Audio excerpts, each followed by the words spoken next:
आज हम बात करेंगे एक ऐसे राजा की जिसने लगभग 2200 साल पहले, है ना, 2200 साल पहले इस देश को कैसे मैनेज करना है इसका आइडिया दे दिया था, कॉन्सेप्ट दे दिया था। नाम है अशोक।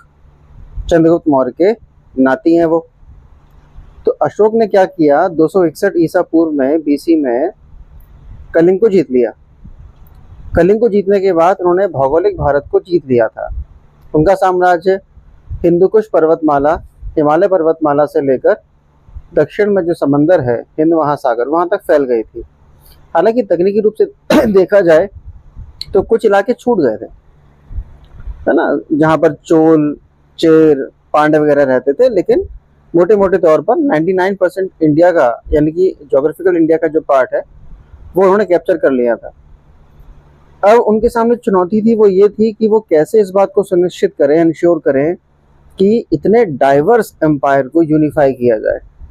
तो उनके पास में विकल्प ये था कि वो क्या करें, या तो आर्मी को यूज करें, दंड नीति का यूज करें, या फिर वो इस डाइवर्स कंट्री को, विविधतापूर्ण देश को, साम्राज्य को एक सूत्रीय विचारधारा में बांधने की कोशिश करें। क्योंकि उस समय यातायात और संचार के जो साधन थे उनके उसके हिसाब से आप सेना की मदद से सुदूरवर्ती, डिस्टेंटली लोकेटेड रीजन्स को अपने कंट्रोल में नहीं रख सकते। तो बहुत जरूरी है कि इस देश के लोगों को, इस देश की संस्कृतियों को, इस देश के भाषाई क्षेत्रों को आप एक वैचारिक सूत्र में बांधें, तभी आप अपने एम्पायर की अखंडता को बना के रख सकते हैं।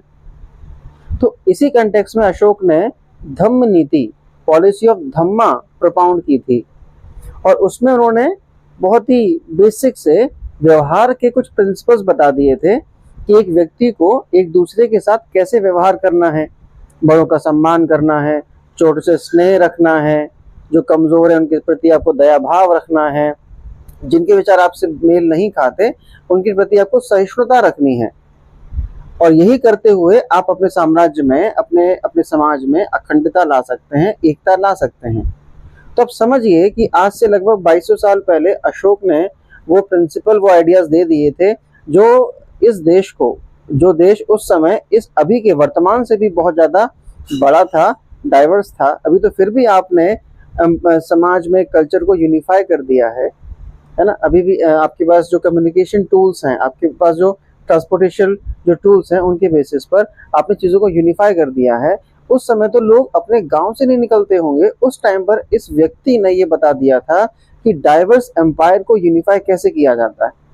तो वर्तमान में भारत में जो हालात हैं, जहां पर हम जातीय धर्म के नाम पर लड़ने पे लगे हुए हैं, उसको सीखना होगा कि आज से लगभग 2200 साल पहले एक व्यक्ति था जिसने धम्म नीति, यानी कि एक आइडियोलॉजिकल यूनिफॉर्मिटी देने की कोशिश की थी, जिसमें बहुत ही सहज, बहुत ही सिंपल प्रिंसिपल्स थे, जिनको अगर सभी संप्रदायों के, सभी संस्कृति के लोग उसको फॉलो कर लें तो ये देश अखंड बना रहेगा, है ना। तो ध्यान रखें, अशोक की धम्म नीति आज भी रेलेवेंट है इंडिया के लिए।